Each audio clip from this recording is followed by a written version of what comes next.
profesor, hace de todo un poquito. Estábamos conversando y le pregunté que, bueno, dijimos que íbamos a venir un tema y bueno, el hombre se ha ido metiendo a otros temas, y yo le voy a dar un poquito más larga el asunto porque a mí me parece que la situación que se está viviendo en Siria, aquí hay una gran comunidad siria, y en Siria hay una comunidad que, bueno, tiene como una veneración por Venezuela. Y yo creo que estas cosas, por ejemplo, sucede lo mismo con los italianos, con los españoles, merecen de nuestra parte, los colombianos, ahora los peruanos que también están aumentando en su número, un respeto y una información. ¿Qué opinión te merece la situación que está viviendo Siria? Porque parece que a ultranza hay que derrumbar un presidente cuando estamos proponiendo por todos los medios salvaguardar los elementos democráticos. Entonces Estados Unidos, el país entre comillas más democrático de la bolita del mundo, se le ocurre fomentar golpes de Estado, convulsiones, fomentar asesinatos, todo lo que ha sucedido por ejemplo en Libia, y todo eso no viene y ni es gratuito ni viene solo, eso viene acompañado de toda una conspiración. Bueno, es realmente bien importante la pregunta y la reflexión que podamos hacer de allí. Yo comienzo por recordar que una compañera nuestra de aquí de la Universidad del Zulia, profesora jubilada, estuvo conmigo cuando tuve la suerte de dirigir la Asociación de Profesores de la universidad. Ella estuvo en la directiva. La profesora Diana Nader fue embajadora de Venezuela en Siria. En Siria, y luego fue en Palestina y no la dejaron entrar y ahora es embajadora de Venezuela en Serbia-Herzegovina. En Serbia, sí. Bueno, la profesora Diana Nader me refirió en alguna oportunidad, luego en un tiempo que volvió y comentaba, sobre el carácter profundamente democrático del presidente Bashar de Siria. Bashar al-Assad. Dice, ese es un hombre bueno, ese es un médico comprometido, profundamente democrático. Yo creo que para entender este problema, ¿no?, de la convulsión que vive Siria, debemos encuadrar un poco en dos categorías básicas. Uno es la totalidad, lo sistémico, y el otro es el proceso que se genera dentro de esa totalidad. Estados Unidos, junto con la OTAN, han decidido desestabilizar y apropiarse de gran parte de la riqueza del mundo. Hay un plan estratégico que habla de 6 países que tienen que tomar en un plazo de 8 o 10 años. Que coincide incluso sí, con los miembros de la OTAN. Con la OTAN. Con la OPEP. Bueno, de la OPEP. Entre otras cosas tienen la estrategia de los minerales y de los bienes estratégicos que están en los países, ¿ok? Dentro de esa estrategia de provocación, incluso la propia canciller norteamericana, la secretaria de Estado, la señora Hillary Clinton, ha declarado que Estados Unidos tendrá que usar todas las armas disponibles o todas las estrategias disponibles para apropiarse de esos territorios. Y cuando habla de todas las armas disponibles, habla de la desparpajo. Lo ha dicho, es decir, lo ha dicho. Apropiarse. Lo ha dicho en el Congreso norteamericano. Habla del aspecto militar, tiene que usar el aspecto militar, tiene que usar los congresos y las leyes, lo que pasó en Guatemala. Lo que pasó, el Congreso, las leyes, tiene que usar el golpe de Estado, tiene que usar los amigos y los enemigos internos de los gobiernos que pueda desestabilizar, tiene que usar la fuerza de la oposición, tiene que usar la diplomacia, el comercio, el embargo, todas esas armas juntas, ¿verdad?, que en una lógica política obedecían al Departamento de Estado o a las fuerzas propiamente militares en Estados Unidos, ahora están amalgamadas, ¿verdad?, en una sola visión de dominio. Eso pasa por desestabilizar lo que ocurrió en Libia, por ejemplo. Lo que ocurrió en Libia es yo no dejo de responsabilizar a China y a Rusia, ¿verdad?, por el canallesco silencio que tuvieron en cuanto a no vetar una invasión que a todas luces todo el mundo veía lo que iba a pasar. Luego, en medio de la jornada, ellos se quejaron, ¿no? Y después se dieron cuenta porque además lo dijeron, deliberadamente ya lo dijeron, se quedan con el petróleo porque se lo repartieron, con las reservas de oro y lo más importante, con las reservas acuíferas de Libia, las más grandes del planeta.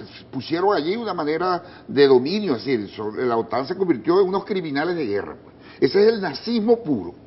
Lo que pasa es que está edulcorado por la gran prensa, pero eso es fascismo, eso es nazismo. El uso de la fuerza indiscriminada contra un pueblo, ¿verdad? Por razones... Y no hay nadie que pueda frenar eso. Eso es fascismo, eso es fascismo. ¿Cómo lo ves tú? Estamos en presencia de criminales de guerra. ¿Cómo ves tú la respuesta que hasta ahora ha dado Rusia, que arrima un poco algunas naves? Está comedida porque saben que van por el dominio de áreas que corresponden estratégicamente a los intereses, que pueden perjudicar los intereses de China y los intereses de Rusia. Pero ya el ajedrez lo armaron. Es decir, fue una movida donde ellos quedaron sorprendidos. Mira, aún guardando las diferencias, que en estos días me llamaba y le llamaba yo la atención, le respondía a una persona por el Twitter y la cosa esta, y me decía, mire, que cómo es posible que usted va a estar apoyando, si esto va a ser como la crisis de los misiles del año 62, de octubre del 62, cuando Rusia implantó unos misiles y luego tuvo que retirarlos, y bueno, iba a haber la tercera guerra mundial de carácter atómico, la primera de atómico y la segunda. Una guerra nuclear. Una guerra nuclear, porque Hiroshima y Nagasaki solo fueron la puntita del aire. Para rendir a los japoneses. Ahora, ¿qué estaría planteado con una situación bélica en Siria? Ahí hay muchos factores, ¿no? Y yo creo que tú, por tu formación, seguramente has estudiado bien el carácter religioso de la revolución, tanto islámica que domina allí, que genera mucha resistencia. Pues. Yo creo que los sirios están menos preparados que los iraníes para una resistencia armada. Creo que los sirios están más penetrados inclusive. Es decir, desde acá se lee a la distancia que ese pueblo ha sido penetrado por fuerzas enemigas armadas que han provocado la desestabilización que está provocando, pues. Que ni la Liga Árabe, cuando ha querido, con Qatar a la cabeza, cuando han querido boicotear una salida de paz para Siria, con el envío recuerda que no quisieron, en un principio no querían enviarlo en observadores, aún cuando todos están ligando que los observadores se vayan, los observadores se quedan, y lo que se ha podido demostrar hasta ahora es que hay fuerzas insurgentes armadas dentro de Siria que están provocando esas reacciones, ¿no? Es un país medianamente indefenso, pienso yo, desde acá no tienen esa determinación que tienen los iraníes, y si no hay una mediación de la Liga Árabe propiamente, ¿verdad? ¿Pudiera ser ese el detonante de una posible guerra de grandes magnitudes? De grandes magnitudes, porque frente a cada provocación que llega, el presidente Bashar convoca a 2 millones de personas, 3 millones de personas de respaldo de un día para otro. Entonces ahí hay gente comprometida con esos procesos, ¿no? Y se han hecho concesiones, habrán aspectos de esas culturas, por ejemplo, hay aspectos de la cultura iraní que uno no responde, y hay gente que uno no tiene, pero son países que tienen el derecho a autodeterminar a determinar por sí mismos su forma de gobierno. Bueno, vamos a hacer un corte porque además te tenía que decir como que resumen, hay una provocación por el control territorial de esa zona que encabeza Estados Unidos y la OTAN en una prefiguración cuasi fascista en contra de la humanidad. Bueno, vamos a estar estén pendientes de expresiones como el estrecho de Hormuz, donde sí pudiera desatarse una situación difícil, pero una vez, eso es como una cuestión en cadena. Si logran apoderarse de Siria, van a ir por Irán y eso pudiera estarse visualizando ya en el horizonte del Medio Oriente. Cuidado, que esto no es tan fácil como la gente lo cree. Los pitiyanquis, hay unos que llaman pitiyanquis, ya uno lo dice más por echar una broma que por ofender.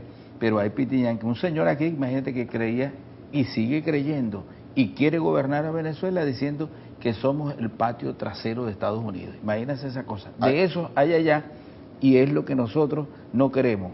Queremos gente que ame su tierra, su patria, su país. ¿Hay chance para decir algo? No, vamos y regresamos.